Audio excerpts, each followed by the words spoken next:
Salut, je suis l'apôtre Catherine Crick. Bienvenue dans un autre épisode du Le Réveil, c'est maintenant. Il y a beaucoup de personnes, beaucoup de croyants aujourd'hui qui ont besoin de délivrance. La délivrance est le pain des enfants de Dieu. La délivrance, c'est le fait de chasser les démons. Qui sont les démons? C'est simplement des chaînes démoniaques, des jougs démoniaques. La Bible dit le joug sera détruit à cause de l'onction. Dans ce réveil, Dieu est en train de relâcher son onction pour délivrer ses enfants de toute forme d'esclavage démoniaque, l'addiction, les pensées suicidaires, l'anxiété, la dépression, l'infirmité, la sorcellerie et beaucoup plus. Peut-être que vous avez reçu la délivrance dans ce programme déjà, ou peut-être que tu es dans un processus pour recevoir la délivrance. Il y a une chose importante à connaître pendant que tu es dans ce processus pour recevoir la délivrance ou une fois que tu as été délivré. Et cela est que tu dois maintenir ta délivrance. Ça ne se produit pas automatiquement. Tu dois faire un effort pour garder ta liberté. Ce message aujourd'hui va t'enseigner comment maintenir ta délivrance. Ce message est pour les personnes qui ont déjà été délivrées ou pour les personnes qui sont dans le processus de délivrance. Ou encore, si tu marches déjà dans la liberté et dans la vie en abondance depuis plusieurs temps maintenant, ce message va t'enseigner comment garder les portes fermées à l'ennemi afin que tu puisses continuer à marcher dans la liberté. Lorsqu'un esprit impur est sorti d'un homme, il va par des lieux arides cherchant du repos et il n'en trouve point. Alors il dit, « Je retournerai dans ma maison d'où je suis sorti. » Et quand il arrive, il la trouve vide, balayée et ornée. Il s'en va et il prend avec lui 7 autres esprits plus méchants que lui. Ils entrent dans la maison, s'établissent et la dernière condition de cet homme est pire que la première. Cette écriture ici nous montre que nous devons maintenir notre délivrance ou sinon un démon ou même plus de démons vont revenir. Donc la révélation de cette écriture est que quand un démon est chassé, il n'est pas heureux. Il cherche une nouvelle habitation. Mais avant qu'il cherche sur une autre habitation, il cherche à revenir chez toi-même. Il revient rapidement. Est-ce que tu n'es pas équipé? Est-ce que tu n'es pas sérieux et abandonné à Dieu? Si cela est le cas, il peut se dire « Oh, c'est une façon facile de revenir » et il peut emmener d'autres démons. Donc, qu'est-ce qu'il cherche? La Bible dit « la maison est vide ».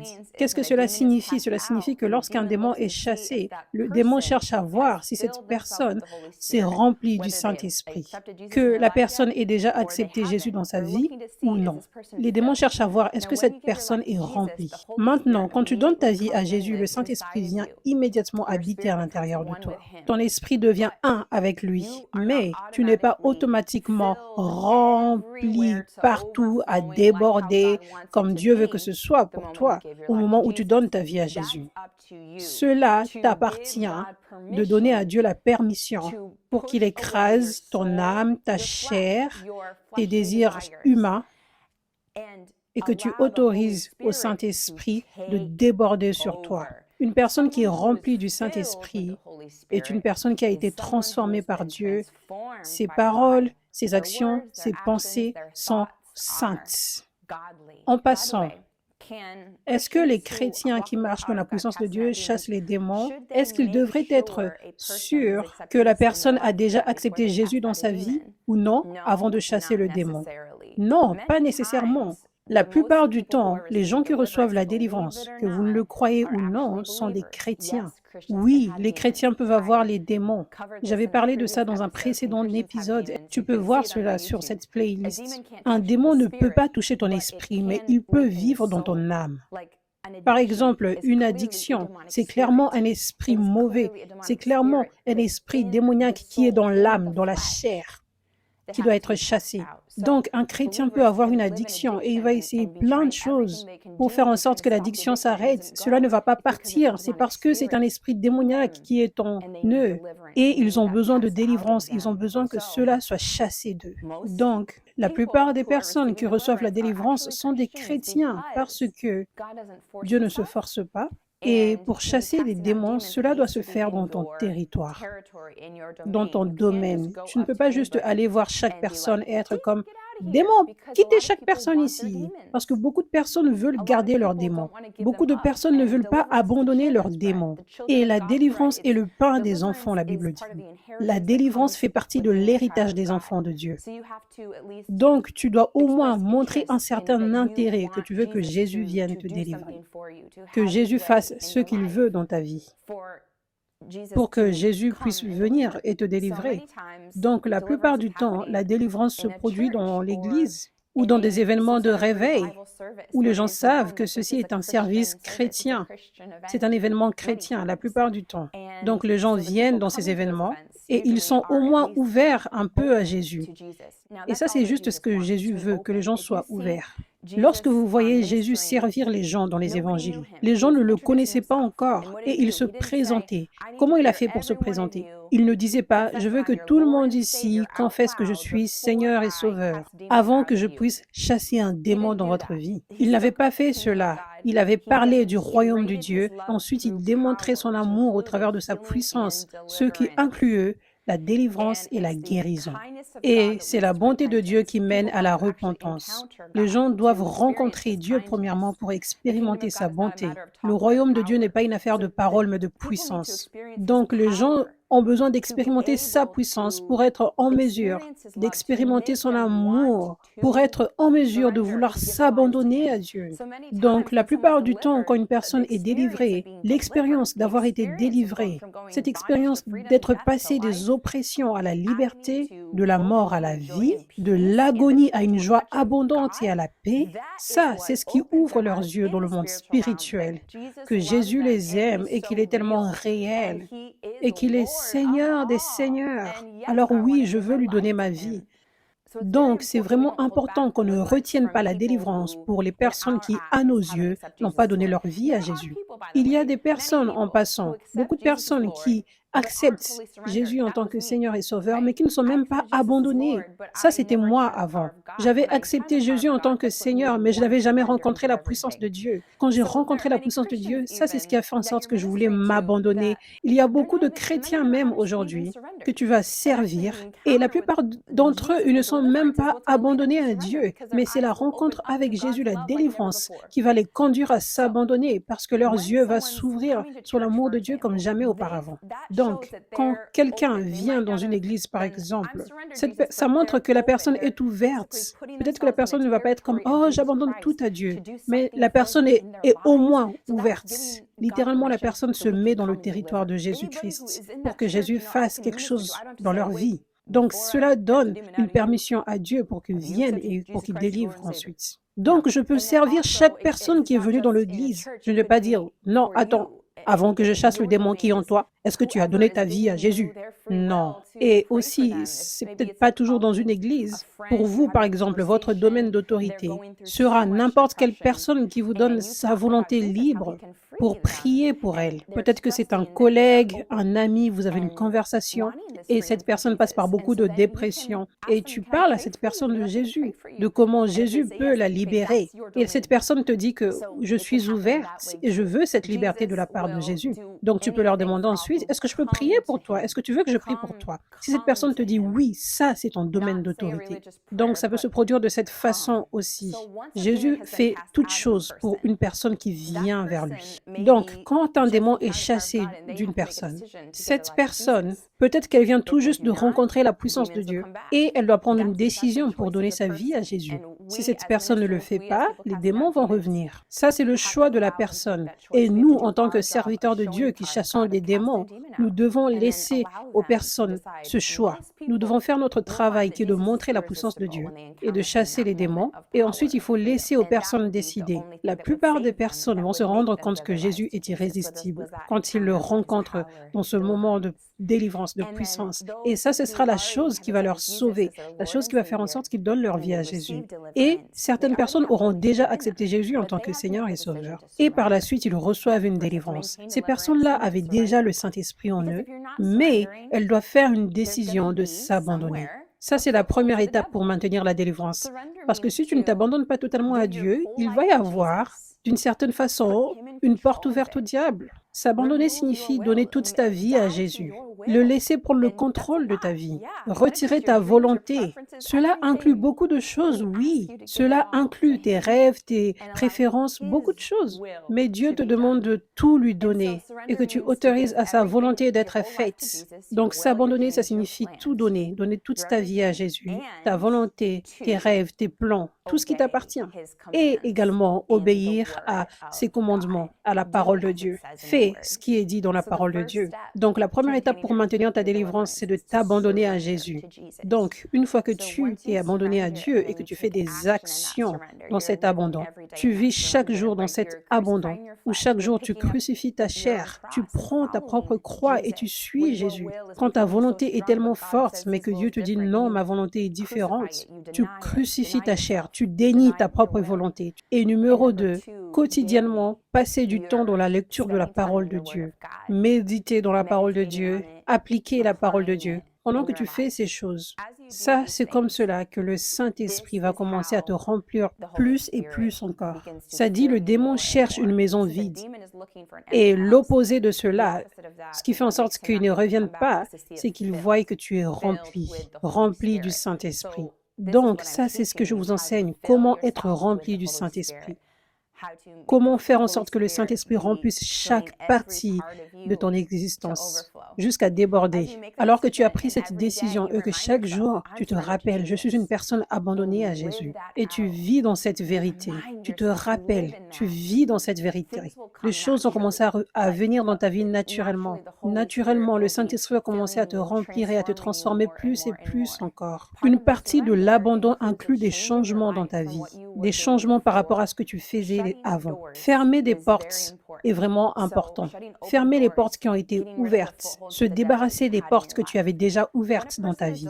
Quand une personne est délivrée, la plupart du temps, par exemple si c'était un démon d'addiction, la personne a donc de l'alcool ou de la drogue dans l'appartement, ou encore la cigarette, par exemple, parce que l'addiction avait tellement pris le dessus. Donc, la personne a peut-être essayé de jeter la cigarette plusieurs fois, mais elle finit toujours par acheter encore et encore, parce qu'un démon, un esprit d'addiction est en train de contrôler la personne.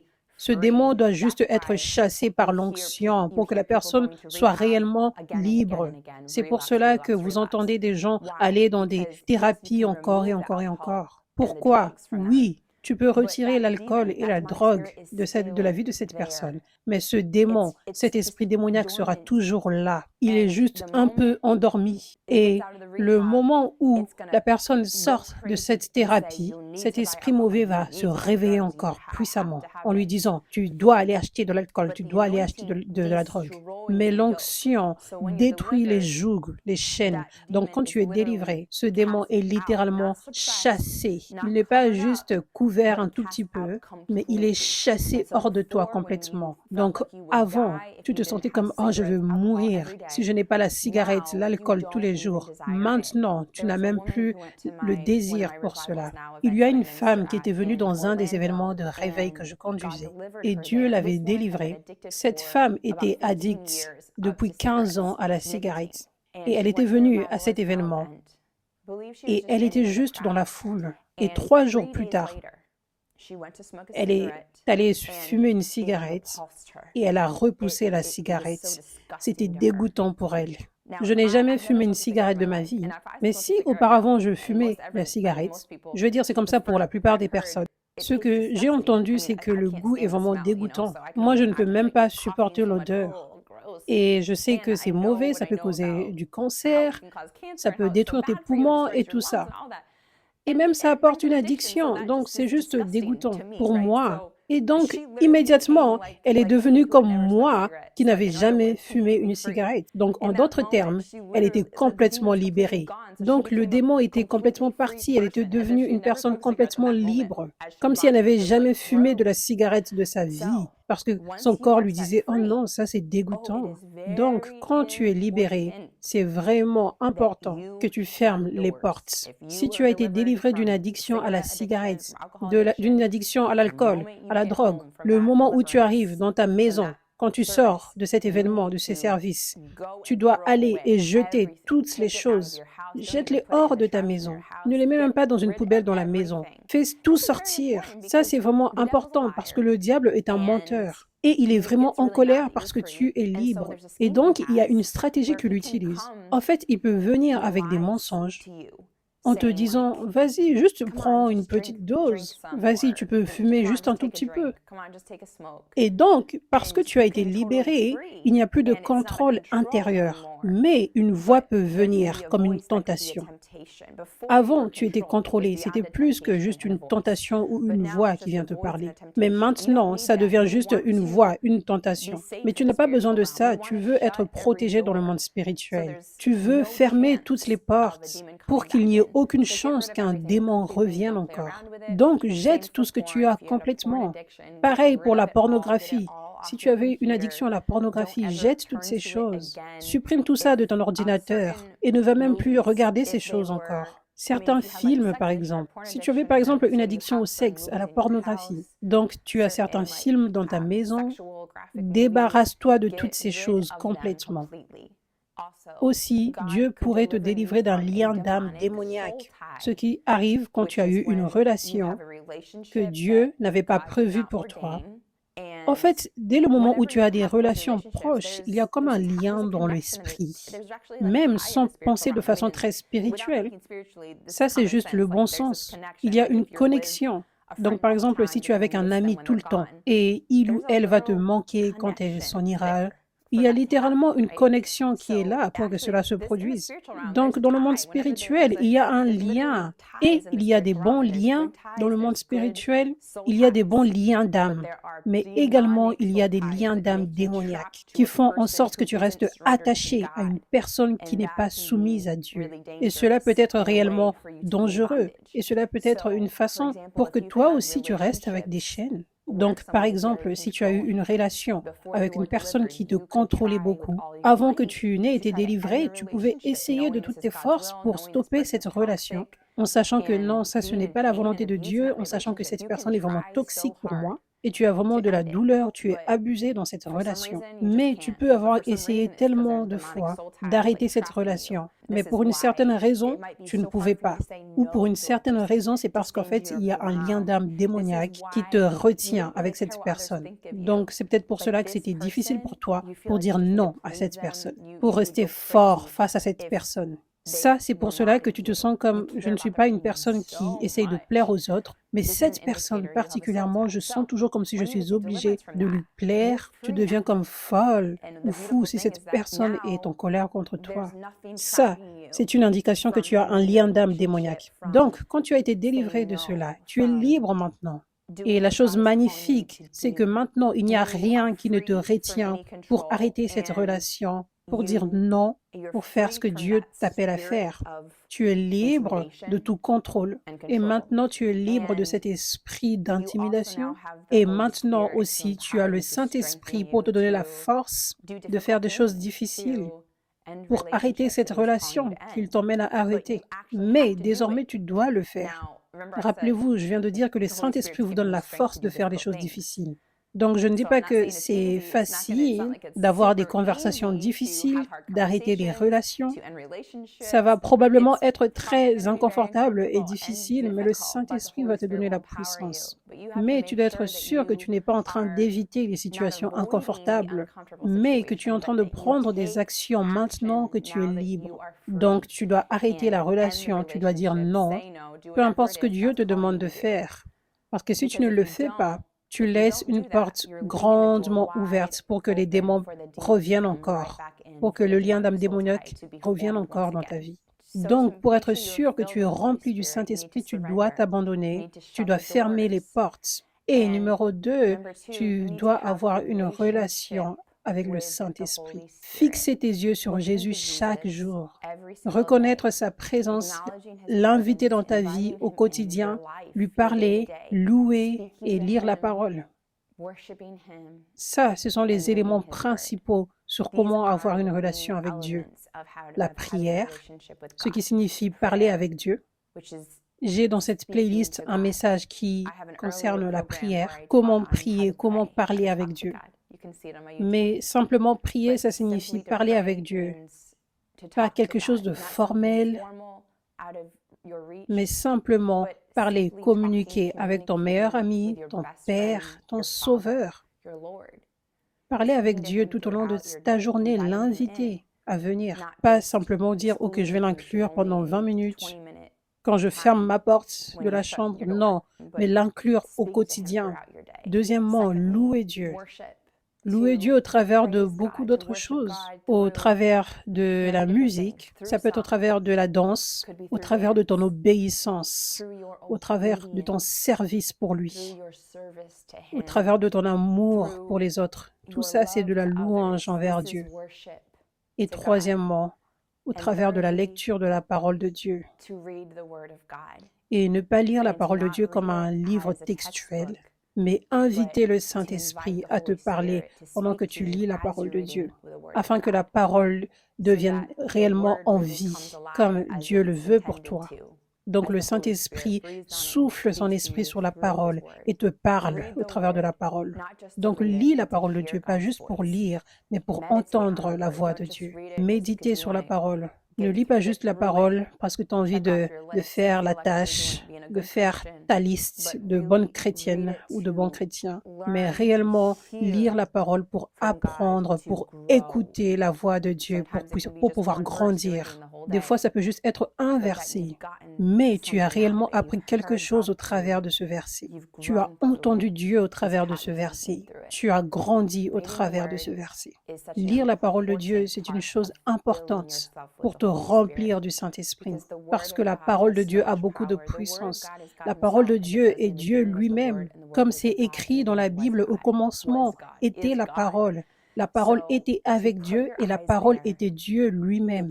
Donc, quand tu places tes yeux sur la parole de Dieu, ça fait en sorte que la parole te remplit. Ça fait en sorte que la vérité de Dieu te remplisse. Ça fait en sorte que tu es rempli de sa vérité. Donc, quand les mensonges du diable viennent, ils ne peuvent pas rester parce que la parole de Dieu est tellement forte et tu as été rempli. Tu as été rempli avec la parole. Tu connais sa parole. Sa parole fait partie de toi. Donc, quand les attaques de l'ennemi viennent, c'est immédiat. C'est boum, j'utilise la parole de Dieu. Tu es prête. Tu n'es pas comme « Oh, je suis tellement troublée.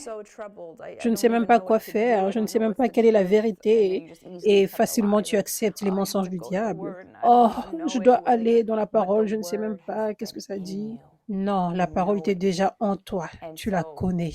Donc, tu es en mesure d'être fort avec les attaques qui viennent t'attaquer. C'est comme une armure autour de toi. Le diable ne peut venir parce que tu es rempli de la parole de Dieu.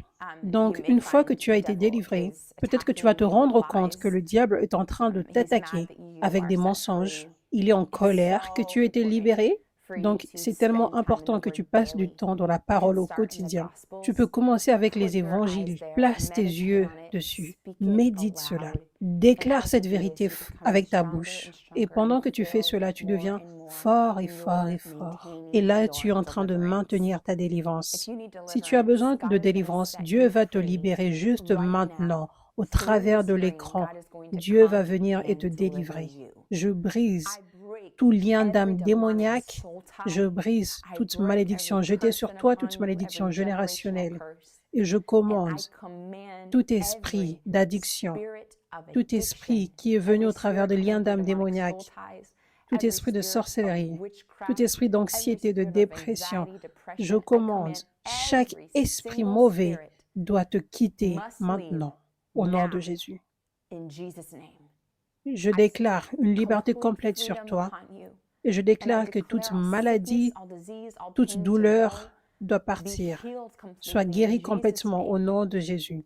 Et je déclare que cette onction te remplisse. Je déclare que le feu du Saint-Esprit vienne sur toi maintenant. Sois rempli de son feu. Sois rempli à déborder avec la puissance du Saint-Esprit et avec son onction. Je déclare la protection sur toi. Je relâche cette onction sur toi. Je déclare que tu seras protégé de toutes les attaques démoniaques. Je déclare, tu dois maintenir ta délivrance. Aucun démon ne va revenir. Je déclare que cette onction vienne sur toi pour que tu augmentes en sagesse et en discernement. Alors que tu lis la parole de Dieu va devenir en vie et tu vas expérimenter Jésus comme jamais auparavant. Tu vas expérimenter l'amitié avec le Saint-Esprit, la proximité avec le Saint-Esprit comme jamais auparavant. Voici un exemple de quelqu'un qui a été rendu libre par la puissance de Dieu. Dieu est en train de te libérer. Dieu t'aime tellement. Il est en train de te délivrer maintenant. Viens. Viens. Tu peux venir ici. Dieu est en train de te libérer, chérie. Viens ici. Il est en train de te libérer. Il y a eu ces choses dans tes pensées. Tu pensais que c'était toi. Il y a des choses que le diable emmenait dans ta vie pour essayer de te faire croire que tu n'es pas une bonne personne, que tu n'as pas un bon cœur. C'était des chaînes dans ta vie. Mais Dieu est en train de te libérer maintenant. Tu as un bon cœur. Je renonce au fait de penser constamment que je dois être juste et que je dois travailler pour être juste aux yeux de Dieu. Et constamment, j'essaye de faire en sorte que mon père soit fier de moi, mais j'ai l'impression qu'il ne s'occupe même pas de ça. La famille de mon père a beaucoup de colère. Il y a cet esprit démoniaque.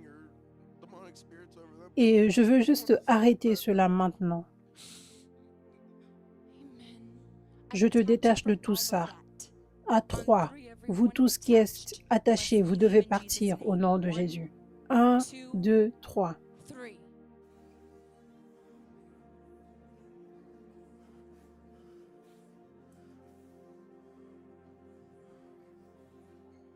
Thank you, Jesus.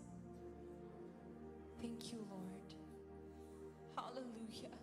Hallelujah. Tu es libre. Merci, Jésus. Dieu est tellement fier de toi.